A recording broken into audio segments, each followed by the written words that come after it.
Well, outsourcing is often recommended when restructuring a business. In an environment where the economy is sluggish and there's high unemployment and labor unrest, more and more companies are outsourcing staff. And joining us is the CEO of the Innovative Solutions Group. That's Arnoux Mare. Arnoux, thanks so much for your time. Today, why is outsourcing often recommended for businesses looking to restructure? I think outsourcing gives us a way to rather look at stabilizing employment instead of creating an environment where we create a space where people can actually lose jobs.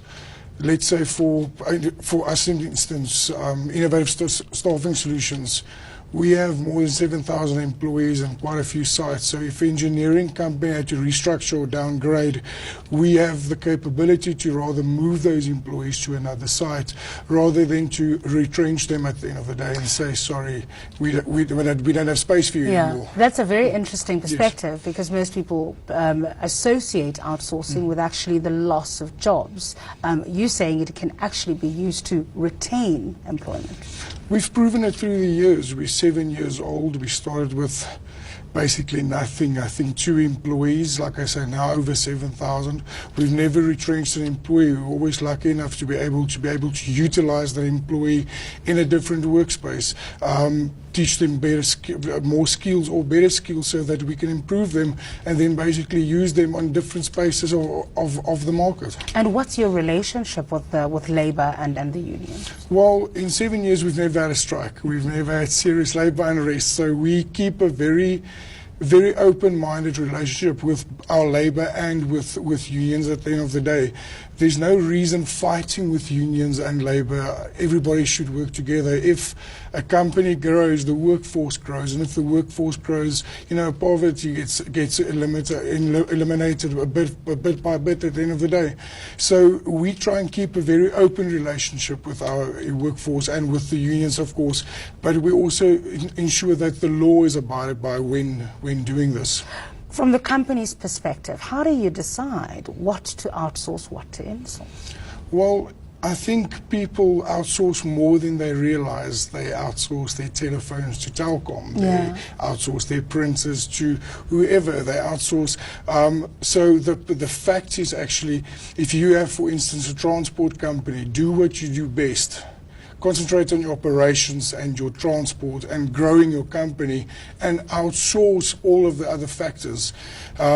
Labor legislation for once has become so technical and so difficult that it's impossible to run a company's operations while still keeping a balance with your labor force and keeping in touch with everything that they need.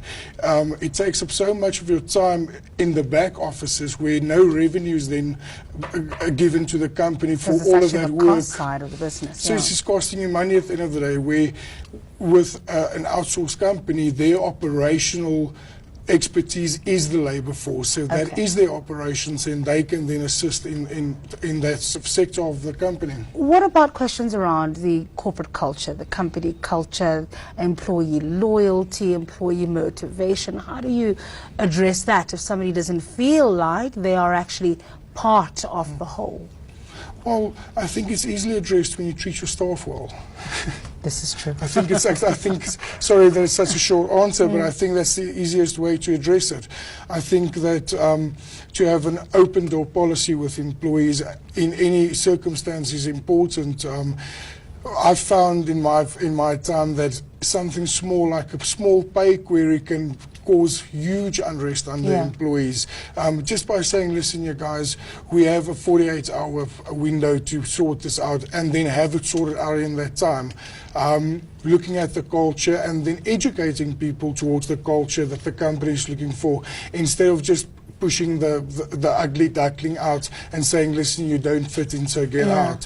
So we are all about education and assisting these people in getting better by learning how to get along better with different cultures and different people. All right, we'll leave it there. Thanks for your time. Thank you so much. Today, the CEO of the Innovative Solutions Group, that's Arnoux Mare.